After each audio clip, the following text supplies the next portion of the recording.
المنتخب وفرنسا للسيدات في ثمن نهائي كأس العالم للسيدات 2023.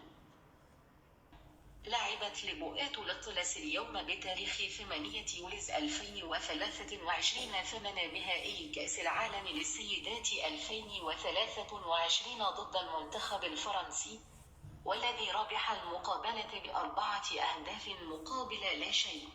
وبهذا سيكمل المنتخب الفرنسي طريقه إلى ربع النهائي حيث سيواجه أستراليا.